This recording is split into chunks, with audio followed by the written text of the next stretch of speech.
In this video, we take a look at simple authentication routines.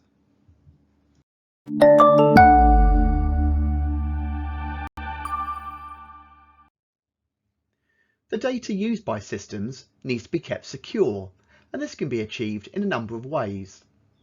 The most obvious is using username and passwords to prevent unauthorized access to systems. But what if the user forgets the username and password? There needs to be a mechanism for the user to recover a username and password.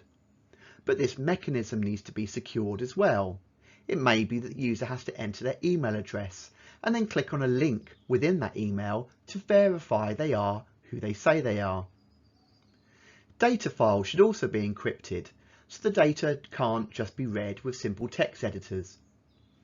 Online bots are able to submit data automatically to forms, and this can be protected against using software such as reCAPTCHA that verifies a user is human. Programmers should also be aware of the potential for SQL injection hacks and other methods used by hackers to access data. Now, the specification states that students must understand the need for and be able to write programs that implement authentication. And in its clarification, it goes on to say that this involves the simple use of ID and a password lookup. Now, there are many ways to approach this in your exams, and we're going to show you one now. So first of all, let's start language non-specific and just provide some basic structured English pseudocode. So we're going to start off by storing our username and passwords in plain text, as it said, in a 2D array or a list. Now, as I said, there's many ways you could do this. You could choose to store the items in a file, a plain text file, but of course this would make your authentication routine more complex as you'd need to read from the file. So let's just keep it nice and simple for now. We're then going to set a Boolean variable called found and another one called valid to false, and also initialize other variables. And you'll see later on with the technique that we've chosen why we've got these variables. Obviously, found is going to be used to determine whether a user that's entered their username is actually found, and then valid is going to be used to check whether their password's correct or not. Then we're going to ask someone for their username. We're then going to enter a while loop, and while we haven't found the username that's been entered in our array or list, we're going to ask if the username entered matches the current one we're looking at, then we're going to set found equals true because we've found this user in our list of valid users, and then we're going to ask for their password. Again, we're now going to check that the password they've entered matches the correct entry for the user that we're currently looking at. And indeed, if it does, we're going to now set valid to true. Obviously, we'll carry on going around that while loop, checking different users, but eventually we're going to exit the while loop, meaning we've checked every user in the array. At this point, we can interrogate valid, and if it's true, then we can simply output valid user. Now, obviously, in a real situation, you would then allow them to log on to your system. In a similar way, if valid is false, we know the user hasn't been found in the array or their password's wrong, so we're going to output an appropriate message. So we're going to move on from our structured English now and actually implement this in Python so you can follow along. We've kept the structured English in the bottom right hand corner, and this is a nice example of how you can lay down the logic of a problem, and then we're going to tackle it one line at a time and turn that into actual implemented code. So the first thing we have to do is store the username and passwords in a 2D array or list. Well, we're using Python, so we're using lists within a list here, effectively Python's version of 2D arrays.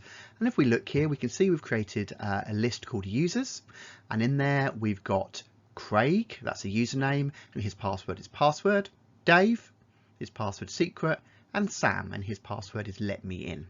Now, First thing, obviously these users should be using better passwords, and obviously in the real world we'd be much more secure than this. We'd be making sure those passwords were encrypted and not stored in plain text. But for the GCSE level, being able to write and show the logic of a simple authentication routine is all we need. So we've done step one. We've set up 3 users with 3 passwords, and we've stored it in the list users.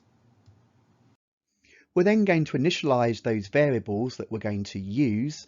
So we're going to say found equals false and valid equals false, and they will remain false unless our algorithm discovers a user and a matching correct password. We're also initializing another variable which you'll see we're using later on to 0, and it's always good practice to initialize any variables that you're going to use. We then prompt the user to enter a username. So here we see input, enter username, and we're storing what they type in a variable called username. So now we set up our while loop, and we want to go round this while loop while we haven't found the username that's just been entered. So we're saying while found equals false, because that's the flag we're going to change if we find the user, and while number is less than the length of the users array. So we're going to carry on going around this loop until we've looked through every entry in the users array or list, or until we know we've found a user. So now we start checking the first entry in the users array or list. So if users number, which is currently 0, so this is the first entry, if users number equals username, then we know we have found the user. We now set found to become equal to true, and of course now we know that this user exists, we input them to enter their password. We then do a very similar line of code. We now say if password equals user's number, and this time it's 1 because we're looking in the second field across. We already know the user exists, but now we're checking whether the password they've entered matches. Again, in a similar way, if it did match, we set valid to true. We've set found to true, meaning we've found a user, and now we've set valid to true, meaning that the password they entered matches.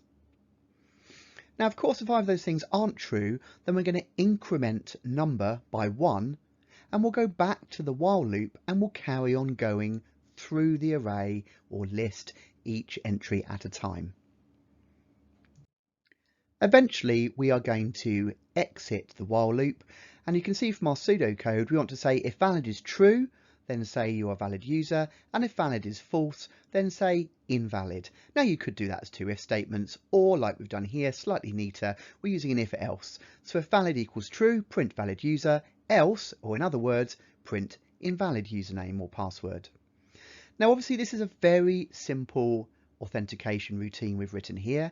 There are many different variations you could use, but try not to get too complicated. Get comfortable with one that you're happy with, because as you saw earlier on, the specification simply states you need to be able to write a simple authentication routine.